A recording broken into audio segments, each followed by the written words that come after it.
శ్రీ మాత్రే నమం శ్రీ మాత్రే నమం శ్రీ మాత్రే నమం. ఈరోజు నేను బెంగళూరులోని శ్రీ ఆశాపుర మాత ఆలయానికి వెళ్ళాను. నిజంగా చెప్పాలంటే ఈ టెంపుల్లో అడుగుపెట్టిన క్షణం నుంచి నా మనసుకు ఒక తెలియని ప్రశాంతత కలిగింది. చుట్టూ నిశ్శబ్దము, చల్లని గాలి, అమ్మవారి దివ్య రూపము. అక్కడ కూర్చుంటే టైం ఎలా వెళ్ళిపోతుందో కూడా తెలియదు. ఒక్కసారి కాదు, మళ్ళీ మళ్ళీ అక్కడికే వెళ్ళాలనిపించేంత పవిత్రమైన అనుభూతి. నిజంగా చెప్పాలంటే ఈ టెంపుల్ చూస్తుంటే అక్కడే ఉండిపోవాలని అనిపిస్తుంది. అలాంటి మహిమల గల శ్రీ ఆశాపురమాత ఆలయం విశేషాలు, ఆమె స్థల పురాణము మరియు నేను అక్కడ అనుభవించిన ఆ దివ్యమైన అనుభూతిని ఈ వీడియోలో మీతో పంచుకోవాలనుకుంటున్నాను.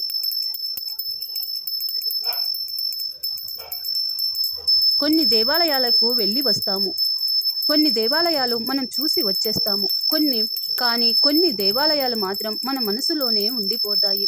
అందులో ఒకటి ఈ ఆశాపురి దేవాలయము. శ్రీ మాత్రే నమం శ్రీ మాత్రే నమం శ్రీ మాత్రే నమం. మనసులోని కోరికలతో వెళ్ళిన భక్తుడు కన్నీళ్లతో అమ్మవారిని ప్రార్థిస్తాడు. ఆ తరువాత జరిగిన అద్భుతం అతని జీవితాన్నే మార్చేసింది. ఆశలను నెరవేర్చే తల్లి, భక్తుల బాధలను తొలగించే శక్తి. రాజులకైనా పేదలకైనా ఒకేలా కరుణం చూపించే అమ్మ, ఆమె శ్రీ ఆశాపుర మాత. ఈరోజు మనం తెలుసుకోబోతున్నది బెంగళూరు బన్నేరుగట్ట దగ్గర ఉన్న శ్రీ ఆశాపుర దేవి ఆలయం మహిమలేమిటో తెలుసుకుందాము. ఆశాపుర స్థల పురాణం, అద్భుతాలు మరియు భక్తులు ఎందుకు ఆమెను కోరికలు తీర్చే తల్లిగా పూజిస్తారో కూడా తెలుసుకుందాము. అనాదిగా ఈ సృష్టిని కాపాడటానికి ఆది పరాశక్తి ఎన్నో రూపాల్లో అవతరించింది. దుర్గగా రాక్షసులను సంహరించింది, లక్ష్మిగా ఐశ్వర్యము ఇచ్చింది, సరస్వతిగా జ్ఞానము ప్రసాదించింది. అలాగే భక్తుల ఆశలను నెరవేర్చేందుకు ప్రత్యేకంగా అవతరించిన రూపమే ఆశాపుర దేవి. ఆశ అంటే కోరిక, పుర అంటే నెరవేర్చటం. అందుకే ఆమెను ఆశాపుర అని పిలుస్తారు. రాజస్థాన్, గుజరాత్ ప్రాంతాల్లో ఈ అమ్మవారిని అపారమైన భక్తితో పూజిస్తారు. చాలామంది రాజవంశాలు ఆమెను తమ కులదేవతగా కూడా పూజించారట. ఎన్నో శతాబ్దాల క్రితం కంచి ప్రాంతంలో ఒక వ్యాపారి ఉండేవాడు. అతను ఎంతో నిజాయితీగా ఉండేవాడు, కానీ అతని జీవితం మాత్రము కష్టాలతో నిండిపోయింది. వ్యాపారంలో నష్టాలు, ఇంట్లో అనారోగ్యము, అప్పుల బాధలు ఇవన్నీ తట్టుకోలేక ఒకరోజు అతను ఆలయంలో కూర్చొని ఏడుస్తూ ఇలా అమ్మవారిని అడిగాడట. అమ్మ, నాకు దారి చూపించు, నిన్ను తప్ప నాకు ఇంకెవరు దిక్కు అని. అతను ఏడుస్తూ అమ్మ వంక చూస్తూ ఆ రాత్రి అతనికి ఒక అద్భుతం జరిగింది. ఆ భక్తుడి కలలో ఒక ప్రకాశవంతమైన రూపం కనిపించింది. ఆమె కళ్ళల్లో కరుణ, చేతిలో త్రిశూలం, ముఖంలో దివ్యమైన కాంతి. ఆమె ఇలా చెప్పిందట, భయపడకు, 9 రోజుల పాటు నన్ను భక్తితో పూజించు, నీ కష్టాలు తొలగుతాయి అని అమ్మ ఆ వ్యాపారికి సూచనగా ఇచ్చిందట.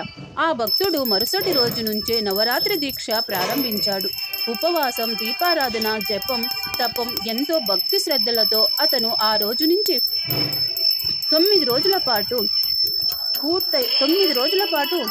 జపతపాలు పూర్తయ్యాక అద్భుతం జరిగింది. ఎన్నో నెలలుగా ఆగిపోయిన వ్యాపారం ఒక్కసారిగా పుంజుకుంది. అప్పులు తీర్చబడ్డాయి. ఇంట్లో ఆనందం, సంతోషం, ఎక్కడ చూసినా నవ్వులే నవ్వులు. ఆ భక్తుడు వెంటనే అమ్మవారి కోసం ఒక చిన్న ఆలయం నిర్మించాడు. ఆ మహిమ గురించి చుట్టుపక్కల ప్రాంతాల్లో వార్త వ్యాపించింది. ఆశలను తీర్చే తల్లిగా అమ్మవారు ప్రసిద్ధి చెందారు. మరొక ప్రసిద్ధి కథ కూడా ఉంది. ఒక భక్తుడికి అమ్మవారు స్వప్నంలో ప్రత్యక్షమై 9 రోజుల వరకు గర్భగుడి తలుపులు తీయొద్దు అని చెప్పిందట. కానీ 8వ రోజే తన ఆతృత అమ్మవారిని చూడాలి అన్న ఆశతో అతనిలో ఎక్కువైపోయి అమ్మ ఎలా ఉందో చూడాలి అని తలుపులు తెరిచాడట. తలుపులు తెరిచిన వెంటనే దివ్యకాంతి వెలిగింది, కానీ అమ్మవారు పూర్తిగా అవతరించలేదు. అప్పటి నుంచి కొన్ని ఆశాపుర ఆలయాల్లో అమ్మవారి రూపం ప్రత్యేకంగా కనిపిస్తుందని చెబుతారు. కాలక్రమేణా రాజపుత్ర రాజులు కూడా ఆశాపుర దేవిని పూజించటం ప్రారంభించారు. యుద్ధానికి వెళ్లే ముందు ఆమె ఆశీర్వాదం తీసుకునేవారు. విజయం సాధిస్తే బంగారు ఆభరణాలు సమర్పించేవారు.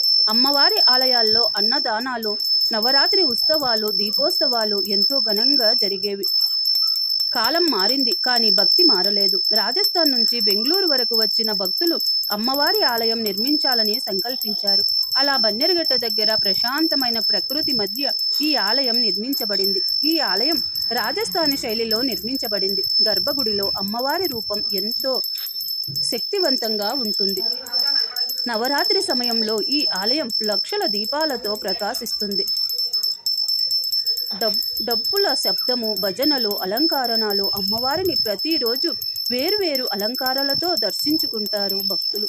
కొబ్బరికాయలు సమర్పిస్తారు, చున్నీలు అర్పిస్తారు, దీపాలు వెలిగిస్తారు. చాలామంది భక్తులు ఇలా చెబుతారు, మేము కోరికతో వెళ్ళాము, అమ్మవారు మా జీవితాన్నే మార్చింది అని. కొంతమంది సంతానం కోసం ప్రార్థిస్తారు, కొంతమంది ఉద్యోగం కోసం, మరికొందరు ఆరోగ్యం కోసం, ఇంకొందరు డబ్బు కోసం.